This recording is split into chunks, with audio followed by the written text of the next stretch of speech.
What's up, everybody? It's Dr. Laura Pence here with Understanding Your Greatest Self. All right, so we are talking all about relationships. And today we're going to walk through an exercise that I think can be really useful for you in evaluating some of your most intimate relationships, okay? And it's called the Healthy Relationship Wheel. Now, for a lot of this video, we're going to be putting a graphic up on the screen for you, okay? But bear with me, keep listening, don't zone out, because it's really going to be helpful for you in understanding what some of the key elements are in a healthy relationship. Okay, so we're going to put the wheel on the screen. You'll notice on the screen that the first at the top of this wheel is what's called non-threatening behavior. Okay, so what is non-threatening behavior? Well, I mean, let's just be honest here, people. It's pretty simple. It's behavior that's non-threatening. So if you're in a relationship and you feel emotionally threatened, physically threatened, then this part of the wheel is going to be X'd out, right? Part of feeling safe and having a healthy relationship is about having behavior that does not include threats, right? Emotional threats or physical threats, okay? Now, what are emotional threats, you might be asking? Well, it's things like, don't you dare get angry with me, right? Or I don't want to see you sad. Those are sort of like those threatening overtones that one can have around an emotional experience, okay? So non-threatening behavior is a center stone and key piece of a healthy relationship. All right, we're going to move to the next branch, respect. This is really easy. Do you have respect for the individual who's in the relationship with you, and do they have respect for you? Now, sometimes respect looks different for some people, right? So I want you to think about, what does respect mean to me, and how do I know when I have it, okay? So, respect. The next one is trust and support. Now, we already did a video a few episodes ago on trust and what trust means to you. So there are three key components of trust that I think about, which is confidentiality, reliability, and boundaries. So do you have that in the relationship? Is that trust there? And do you feel supported? Right? Do you feel supported in the risks that you want to take? Do you feel supported in some of the emotions that you have? Do you feel supported in the fears that you have? What are the ways that you feel supported? These are questions I want you to ask yourself as it relates to this particular branch. All right, the next one is honesty.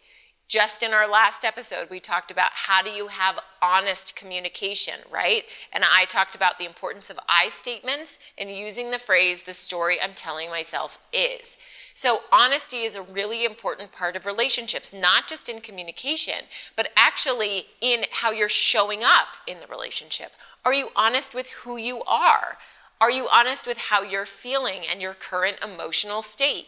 And do you feel like that honesty is reciprocated by the other individual in the relationship? Okay? So that's honesty. The next one is responsible parenting, right? So this really, is for those of you out there who have children, are in a parenting relationship. But that is basically talking about, do you feel like the parenting that's existing between the two of you, are you guys on the same page? Are you responsible? Do you respect each other in that parenting? Okay? So that's that branch. The next one is shared responsibility. In the relationship, do you feel like there is equal responsibility between each of you? Now, you might be thinking, oh, well, this only must apply if I'm married to somebody. No. This can apply in friendships. So for example, Heather behind the camera, do I feel like she texts me back when I text her? Like the responsibility of keeping up our communication with each other, right?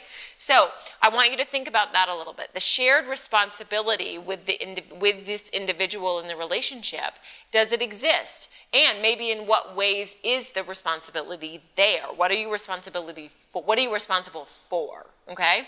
So the next one is economic partnership. Now this is talking about finances, yes, so it might be in more intimate relationships, right? Partnership, marriage, spouse, but it's talking about, so where is the financial partnership there? How are you talking about money?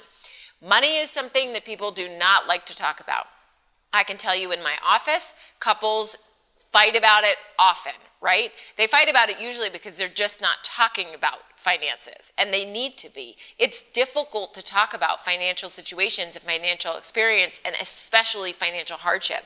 But you have to be honest with your partner and in the relationship about your financial state in order for you to have a healthy relationship, okay?